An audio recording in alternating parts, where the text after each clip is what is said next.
नमस्कार दोस्तों, कैसे हैं आप सभी। आशा करती हूँ आप सभी बहुत अच्छे होंगे।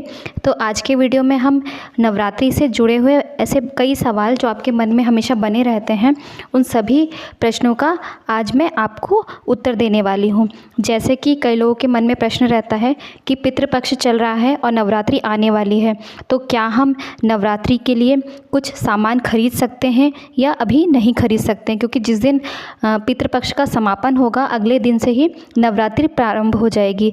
तो हम क्या करें, कब सामान खरीदें और नवरात्रि में हमें बाल धोना है या नहीं धोना है, कलश स्थापना का शुभ मुहूर्त क्या है, नवरात्रि में हमें क्या करना चाहिए और क्या नहीं करना चाहिए, ऐसे तमाम सवाल जो आपके मन में बने रहते हैं कि हमें क्या करना है या नहीं करना है, इन सभी सवालों का आज की इस वीडियो में मैं आपको जवाब देने वाली हूँ। तो देखिए, सबसे पहले हम जान लेते हैं कि नवरात्रि जो है, शारदीय नवरात्रि कब से प्रारंभ हो रही है। तो देखिए, अश्विन महीना, जिसको कुमार का महीना भी कहते हैं, अश्विन माह के शुक्ल पक्ष की प्रतिपदा जो तिथि है वो 3 अक्टूबर से प्रारंभ हो रही है। तो पहला दिन प्रतिपदा, जिसको एकम भी कहते हैं, तो वो पहला दिन एकम कहलाता है। तो जो लोग 2 दिनों का व्रत रखते हैं वो लोग 3 तारीख को व्रत रखें, और जो दूसरा व्रत है वो अष्टमी के दिन रखेंगे। तो देखिए, इस बार जो नवरात्रि है एक भी दिनों का 6 नहीं है, पूरे 9 दिन इस बार नवरात्रि हैं। कभी कभी होता था ना कि एक दिन में अष्टमी नवमी पड़ जाती थी, सप्तमी अष्टमी पड़ जाती थी या चौथी पंचमी पड़ जाती थी। इस प्रकार से इस बार एक भी दिनों का 6 नहीं है, पूरे 9 दिन नवरात्रि रहेंगी। और जो दशमी है वो 12 अक्टूबर को मनाई जाएगी। तो 3 तारीख से लेकर 12 तारीख तक नवरात्रि है, यानी 12 तारीख को दशमी मनाई जाएगी। और जो नवमी है वो 11 अक्टूबर को मनाई जाएगी। इसके साथ ही अष्टमी तिथि 10 अक्टूबर को मनाई जाएगी। तो देखिए, जिसको भी घट स्थापना करना है वो एकम के दिन यानी प्रतिपदा के दिन 3 तारीख को यानी 3 अक्टूबर को करेंगे, और उस दिन गुरुवार का दिन पड़ेगा। और जो गुरुवार का दिन होता है वो बहुत ही शुभ माना जाता है। तो इस बार जो माता जी हैं वो पालकी पर सवार होकर आ रही हैं, यानी पालकी पर बैठकर आ रही हैं। तो डोली जिसको कहते हैं वो उससे सवार होकर माता जी आ रही हैं। तो बहुत ही ज़्यादा शुभ संयोग इस बार बन रहे हैं। इसके बाद जान लेते हैं कि नवरात्रि में हमें क्या करना है क्या नहीं करना है। तो देखिए, जो लोग घट की स्थापना करते हैं, हाँ, उनको थोड़ी सी टेंशन होती है कि पंडित जी मिलेंगे या नहीं मिलेंगे, कैसे क्या होगा। जो लोग खुद से करते हैं उनको तो कोई तामझाम में ना पड़े, वो बहुत ही आसान विधि से घर पर ही घट की स्थापना कर सकते हैं। तो इसलिए आपको ज़्यादा टेंशन नहीं लेना है, आप पंडित वगैरह की व्यवस्था पहले से ही कर ले। और जो 2 अक्टूबर है, 2 अक्टूबर को हमारा पितृपक्ष समाप्त हो जाएगा और 3 अक्टूबर दिन गुरुवार से प्रतिपदा तिथि प्रारंभ हो जाएगी। तो उसी दिन हमें घट की स्थापना करानी है। तो देखिए, घट स्थापना के दिन आपको क्या नहीं करना है वो मैं आपको बता देती हूँ। तो देखिए, बाल वगैरह आप जो कभी भी सर्वपी अमावस्या के दिन आप बाल वगैरह मत धोइए। पितृ जिनको भी नहीं मालूम रहता उस दिन अपने पितरों के तर्पण वगैरह करते हैं, और बाकी जो नियम वगैरह है वो अमावस्या के दिन लास्ट दिन, अंतिम दिन, आखिरी दिन कर लेते हैं। बहुत सारे लोग हेयर कट वगैरह करवा लेते हैं। महिलाएं कोशिश करें कि इस दिन अपने बाल ना धोएं, और जो पुरुष हैं वो हेयर कट वगैरह ना कराएं, क्योंकि इसका आपको बहुत ही ज़्यादा नुकसान झेलना पड़ सकता है। ये बहुत ही ज़्यादा अशुभ माना जाता है। तो देखिए, जितना चल सकता है उतना आप चलाइए, नहीं चल सकता तो फिर आप क्या ही कर सकते हैं। तो फिर तो हेयर कट वगैरह करवा सकते हैं, लेकिन हो सके तो आप हेयर कट वगैरह ना कराएं तो ज़्यादा सही रहेगा। तो देखिए, नवरात्रि का जो पहला दिन पड़ रहा है उस दिन आपको सिर वगैरह ज़रूर से धोना है, तो इस बात का विशेष ध्यान रखें। और जो नवरात्रि के जो भी दिन रहेंगे बीच में, यानी पहले दिन से लेकर दशमी तिथि तक आपको नाखून वगैरह नहीं काटने हैं। इन सब चीज़ों का आपको ध्यान रखना है। अब कुछ लोगों के प्रश्न आते हैं, क्या बच्चों को हम तेल वगैरह लगा सकते हैं, नाखून वगैरह काट सकते हैं, बाल कटवा सकते हैं? तो जी हाँ, बच्चों के लिए माफ़ी है। तो आप बच्चों के बाल कटवा सकते हैं, नाखून वगैरह काट सकते हैं, और तेल वगैरह भी सिर में लगा सकते हैं। इसके बाद साबुन वगैरह भी कुछ लोग नवरात्रि में नहीं लगाते हैं, तो आप अपने घर के नियम के अनुसार काम करें। यदि आपके घर में नवरात्रि में साबुन का यूज़ नहीं किया जाता है तो आप उस प्रकार से काम कर सकते हैं। अब कुछ लोग के ये सवाल रहते हैं कि नवरात्रि जिस दिन शुरू होगी उसके एक दिन पहले पितृपक्ष समाप्त होगा। तो हाँ, पितृपक्ष में नई चीज़ें नहीं खरीदी जाती हैं और नवरात्रि में हमें माता जी के लिए या पूजा पाठ के लिए बहुत सी नई चीज़ें खरीदनी है। तो हम क्या करें, खरीदें या ना खरीदें? तो देखिए, आप अपनी ऐशोआराम की चीज़ें ना खरीदें, अपने लिए कुछ ना खरीदें भले, लेकिन नवरात्रि के लिए पूजा पाठ का सामान आप खरीद सकते हैं। क्योंकि पूजा पाठ देखो, जिस दिन प्रतिपदा के दिन हमें पूजा करनी होती है उसी दिन इतनी जल्दी हम सुबह सब कुछ एकत्रित नहीं कर सकते हैं। इसलिए हम पितृपक्ष के दौरान भी माता जी के लिए या पूजन पाठ के लिए सामान खरीद सकते हैं। ऐसा कुछ नहीं है नियम, आप हमेशा खरीद के रख लीजिए, क्योंकि पितृपक्ष आज समाप्त होगा और कल से नवरात्रि लग जाती है, तो हमेशा का ही नियम है। तो इसलिए आप पहले से ही खरीद कर रख सकते हैं।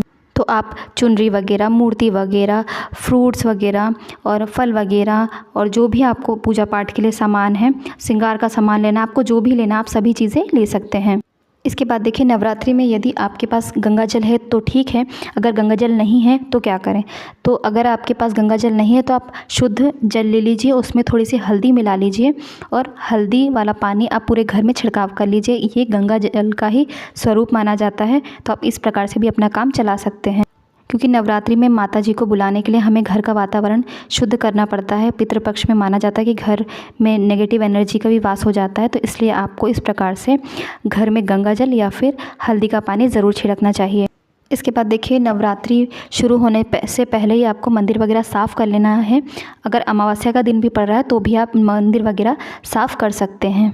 तो पूरे घर की साफ़ सफाई करके पूरे घर में गंगा जल वगैरह छिड़क कर उसके बाद ही हमें माता को बुलाना है, यानी आवाहन करना है। तो इस चीज़ का आप विशेष ध्यान रखें।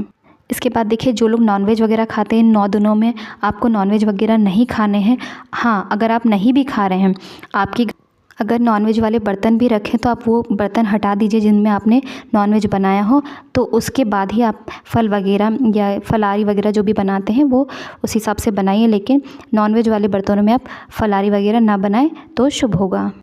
आप हो सके तो नवरात्रि में नया चूल्हा यानी गैस चूल्हा भी ले सकते हैं, नए बर्तन भी ले सकते हैं।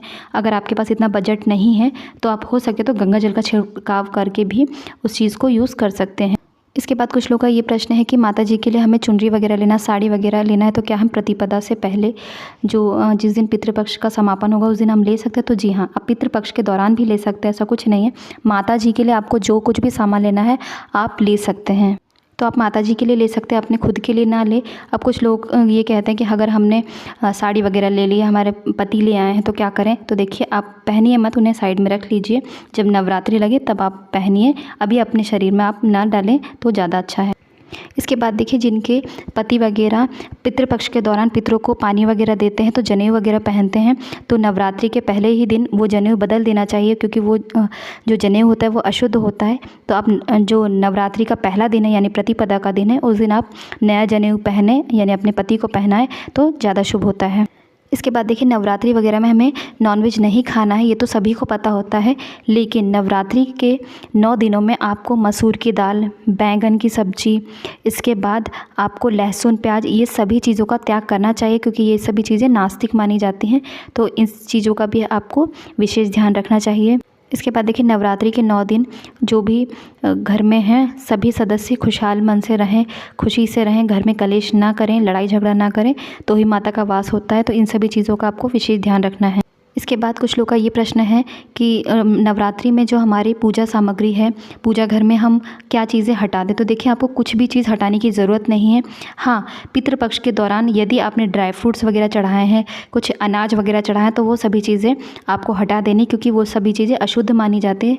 और इसके बाद जो भी सामग्री वगैरह है, सिंदूर वगैरह है, चावल वगैरह है, अगर आप अक्षत वगैरह चढ़ाते हैं, वस्त्र वगैरह हैं, या बिछाने का जो भी लाल कपड़ा है, अगर वही सब चीज़ें हैं तो आप चाहें तो बदल भी सकते हैं, और नहीं तो फिर अगर आप नहीं बदलना चाहते हैं तो गंगा जल का छिड़काव करके उसे शुद्ध कर सकते हैं।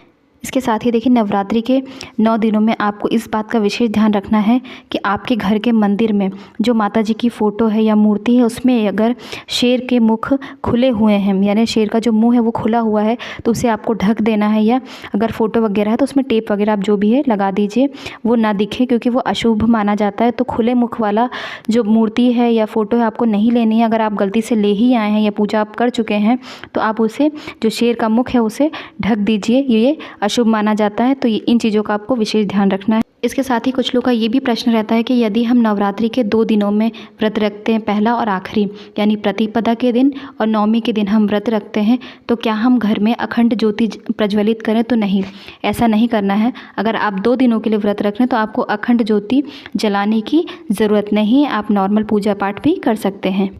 हाँ, यदि आपकी श्रद्धा है तो आप अखंड ज्योति जला सकते हैं, ये आपकी श्रद्धा की और भाव की बात है। नहीं तो ऐसा कोई नियम नहीं है कि आपको 9 दिन अखंड ज्योति जलाना ही है।